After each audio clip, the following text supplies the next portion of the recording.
मैं अभी आप में से किसी एक के घर के ऊपर एक नोटिस डालूं कोर्ट में कि साहब इसमें मंदिर है, तो क्या आपको बिना सुने आर्डर हो जाएगा कि नहीं साहब चित्रा साहब के घर जाइए और जाके आप सर्वे करिए?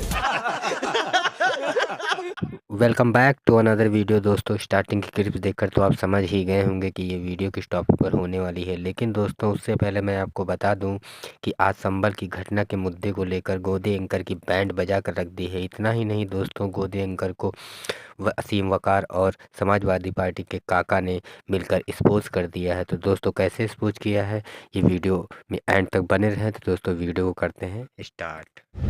मनोज सिंह काका जी, आप लोगों को हर बात पे साजिश क्यों दिखाई देती है? अच्छा, अगर कोर्ट के आदेश के बाद सर्वे करने के लिए टीम वहां पर गई थी, इतनी बड़ी तादाद में पत्थर कहां से इकट्ठे कर लिए जाते हैं? क्या ये चीजें आप लोगों को नहीं दिखाई देती? रुको जरा, सब्र करो। हमेशा सरकार और प्रशासन की नियत पर भी पुलिस वाले भी कई जख्मी हुए, घायल हुए, अपने जीवन के लिए संघर्ष कर रहे हैं। नहीं चित्रा, आपका सवाल बिल्कुल जायज है कि इतने पत्थर कहां से आ गए। जो सवालों का पत्थर आप हमारी तरफ और समाजवादी पार्टी की तरफ फेंक रही हैं, वही सवाल के पत्थर बेहतर होता कि योगी आदित्यनाथ की तरफ फेंका जाता कि इतने पत्थर कहां से आ गए। अगर इतने आतंकी और इतने फिरका परस्त लोग हमारे ही मुल्क में और उत्तर प्रदेश में कहां से आ जा रहे हैं, और योगी आदित्यनाथ से सवाल किया जाना चाहिए कि क्या योगी आदित्यनाथ, जिस तरह हमसे सवाल किया गया कि क्या हमारे सांसद का वहां हाथ है, यह सवाल किया जाना चाहिए कि क्या योगी आदित्यनाथ उत्तर प्रदेश की कानून व्यवस्था दुरुस्त करने में, उसको संभालने में फेल है? हाँ, फेल है। जिस योगी आदित्यनाथ की पुलिस लोगों को मतदान करने से रोकने के लिए पिस्तौल चलाती हो, गोली चलाती हो, उसी योगी आदित्यनाथ की पुलिस ने अब लोगों पे गोली इसलिए चला रही है क्योंकि योगी आदित्यनाथ की जो यूएसपी है वो हम आप सभी जानते हैं। जब जो सरकार इतना जल्दी में सर्वे करा रही, जिस सरकार में अपराधियों को पकड़ने में कई महीनों लग जाते हैं, जिस सरकार में एक बीएचयू के बेटी के साथ बर्बरता हुई और उस बेटी ने कोर्ट में कहा कि अभी तक पुलिस ने अपनी रिपोर्ट नहीं फाइल की, जिसके वजह से उसे न्याय नहीं मिल रहा, वो सरकार में धार्मिक मामलों पर इतनी जल्दीबाजी क्यों हो जाती? वो एक जो लाइन है ना कि उस हिटलरी गुमान पर सभी रहे हैं तू, और जिसमें शासन की कहानी हो गई है बंदूक, तो ये जो हिटलरी गुमान है और जो बंदूक के सहारे योगी आदित्यनाथ अपने बंदूक और अपने सामंती घमंड पर और अपने सामंती जो उनका संस्कार है उसके सहारे उत्तर प्रदेश को चलाना चाह रहे हैं। मैं आपसे जानना चाह रहा हूं कि जिन 4 लोगों की जान गई है, जिन 4 युवाओं की जान गई है, योगी आदित्यनाथ से सवाल है कि किसी भी मुल्क में, किसी भी राज्य में, किसी भी समाज में क्या किसने तस्वीरें नहीं देखी कि उनके पुलिस अफसर कह रहे थे कि चलाओ गोली, और 4 लोगों की हत्या हो गई, और सीएमओ आपका है, रिपोर्ट आपकी है, अखबार आपका है, आप जो चाहो वो रिपोर्ट। संभल में कोर्ट का आदेश था मनोज सिंह काका जी, कोर्ट के आदेश के बाद वहां पर टीम पहुंची थी, इस बात को क्यों भूल रहे हैं आप? कोर्ट का आदेश था।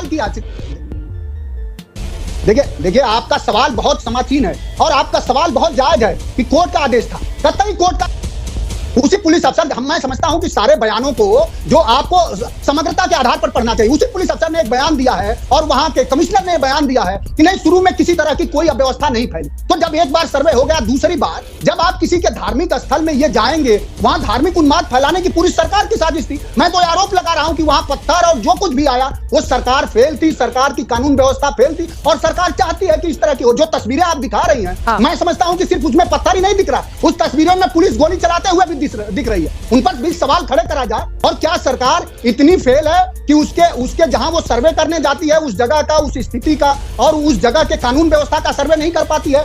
नेताओं की ओर से ही भड़काया गया और वहां पर मुस्लिम युवाओं को बरगलाया जा रहा है मंदिर मस्जिद के नाम पर। असीम वकार जी, कि सवाल नंबर 1 कि जब पहली बार सर्वे हुआ था तो कोई एतराज नहीं हुआ, आराम से सर्वे हो गया। सवाल नंबर 2 कि जज साहब ने बिना अपोजिशन को, मस्जिद पक्ष को सुने इतना बड़ा फैसला क्यों ले लिया? क्या जज साहब ने जब पढ़ाई की होगी तो क्या उसमें उनको ये पढ़ाया गया होगा कि एक ही पक्ष को सुनकर आप फैसला ले लीजिएगा इतना बड़ा? अगर ऐसा है तो मुझे बता दीजिए, मैं अपने अल्फाज वापस ले लूंगा। मैंने कानून की पढ़ाई नहीं की है। पूरे देश में ये चर्चा है कि सिर्फ एक पक्ष को सुनने के बाद जल्दबाजी में आपने सर्वे का आर्डर दे दिया। सवाल नंबर 3 बहुत गौर से सुनिएगा। सुबह 5:30 बजे, 6 बजे आप कुछ लोगों को लेकर चले जाएंगे नारे लगाते हुए सर्वे करने के लिए। किस बात की जल्दी थी?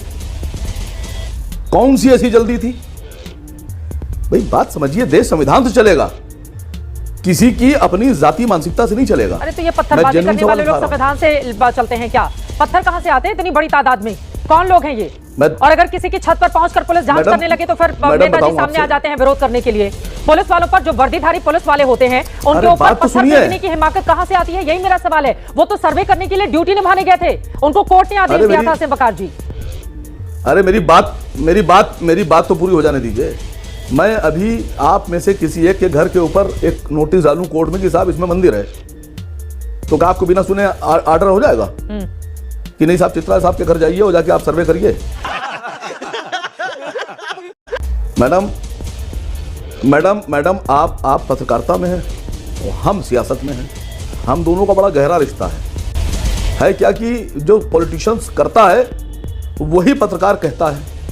अब मसला यह है कि पहले उकसाओ, हालात बनाओ, भड़काओ, उसके बाद में आरोप लगाओ, फिर एफआईआर कराओ, सब खुद ही करो, दूसरे पक्ष को फंसाओ।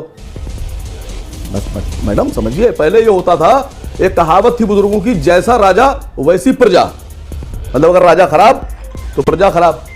आज कहावत बदल गई है मैडम, जैसी प्रजा वैसा राजा। आप इस बात की गहराई को समझिए जो मैं कह रहा हूं। आप अपनी कहती रहिएगा, हम अपनी बात कहते रहेंगे, लेकिन सच्चाई यह है कि क्या बिना दूसरे पक्ष को सुने क्या ये सर्वे का ऑर्डर होना चाहिए था? इसका जवाब दे दीजिए। अगर आप हाँ कहती हैं तो भी मैं सुन लूंगा, आप ना कहती तो भी मैं सुन लूंगा। तो दोस्तों, गोदी एंकर के बारे में अगर आप कुछ कहना चाहते हैं तो कमेंट बॉक्स में कह सकते हैं। बाकी वीडियो का एंड अप हो चुका है। तो दोस्तों, वीडियो अगर आपको पसंद आए तो वीडियो को फटाफट लाइक एंड चैनल को सब्सक्राइब कर दें। इस तरह की फनी वीडियो मेरे चैनल पे आप लोगों को मिलती रहती हैं दोस्तों। कि मिलते हैं किसी नेक्स्ट वीडियो में, तब तक टाटा एंड बाय बाय। अपना ख्याल रखिएगा दोस्तों।